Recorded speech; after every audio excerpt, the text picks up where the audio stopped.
Yəqin bura məsələn o yeridir ki, biz ictimai münasibətən danışmalıyıq. Gələk digər kanallarda öz reklam bazarlarını qorusunlar. Biz birlikdə güclüyük. İctimai rəy hər şey olmasa da çox şeydir. Buyurun, həmkarlarımız reklam müstəqilliyimizi gərək qorusun. Biz əgər reklama öz müstəqilliyimiz kimi baxırıqsa, dərk eləməli ki, müstəqilliyimizin başının üstün təhlükə alır. Qoruyaq, amma ifrata da varmayaq. Hesabat axşamının son və eyni zamanda ən ağrılı reportajını təqdim edirəm. İctimai qınaq edamla yekunlaşdı.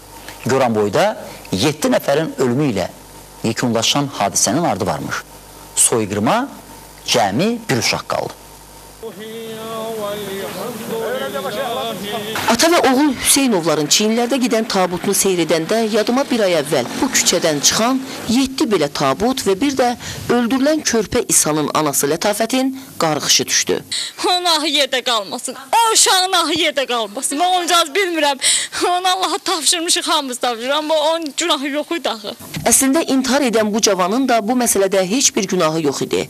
Əksinə, qardaşının günahını öz üzərinə götürməklə gənc Afiq ailəsinin bu kənddə qismən rahat yaşamaq haqqını təmin etdi. Əlbəttə, onun ölümünün atasının faciəsinə səbəb olacağını ehtimal belə etmədən. Səfikürt məzarlığında lal bir sükut hökm sürür. Son bir ayda ölkəni silkələyən 2 ailə faciəsi burada uyuyan ruhların ruhuna belə toxunmuyub. Hamı uyuyur. Qəbristanlığın son 2 sakini də olsa məzarlığın o başındakı 7 günahsızın ruhunu ayıltmış olar. O da sadəcə salamlaşmaq üçün. Məncə ruhlar salam almayacaq qədər amansız olmaz. Həmişə ruhların əbədi dinçlik tapdıqları yerdə bütün kini küdurəti unudacaqlarını düşünmüşəm. Bu baş daşlarının sahiblərinə də 40 gündür ki, hər cür hisslər yaddı. Amma dirilər belə deyil. Diriləri qisas hissi həmişə qıcıqlandırıb və onlar ən pis halda qana qan deyib özlərinə ən yaxşı halda bu qanı yerdə qoymaması ricası ilə Allaha inanıblar. Allahın rəhmi isə böyükdür.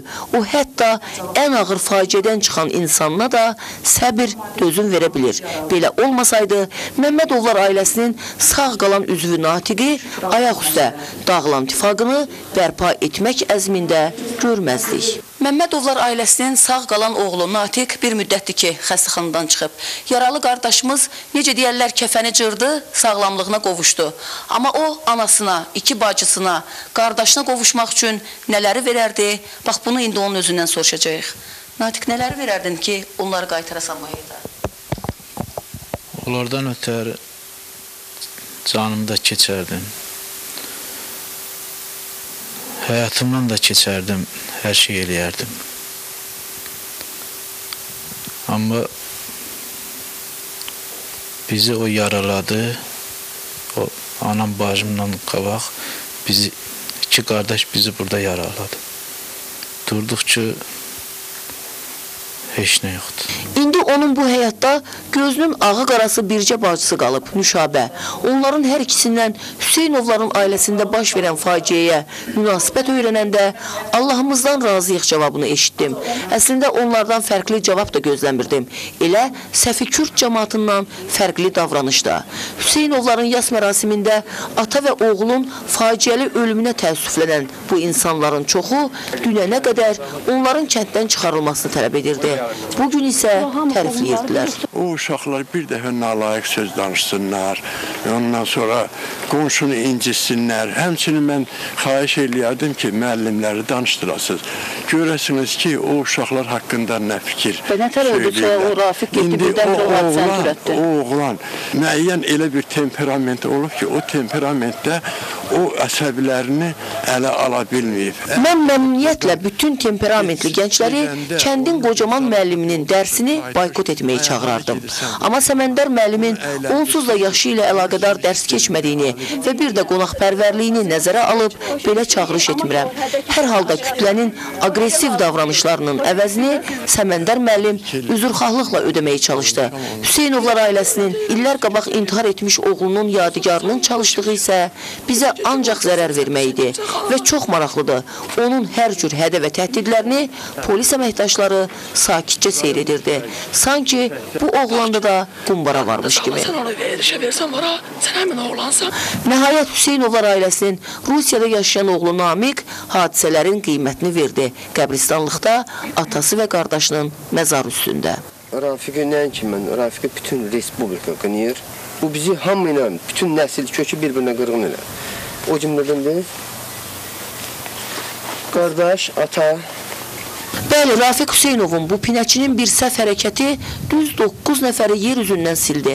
Amma bizim də bir millət olaraq qanımızdan, canımızdan, hətta mentalitetimizdən silməli olan bəzi cəhətlər var. O cəhətlər ki, bizi qanunlarla adətlər arasında yaşamağa vadar edir. Adəti seçsək, onda cəhaləti seçmiş olacaq. Cəhalət isə bizdən yaxşı nə varsa hamısını uğurlayacaq. Hətta gələcəyimiz olan körpələrimizdə.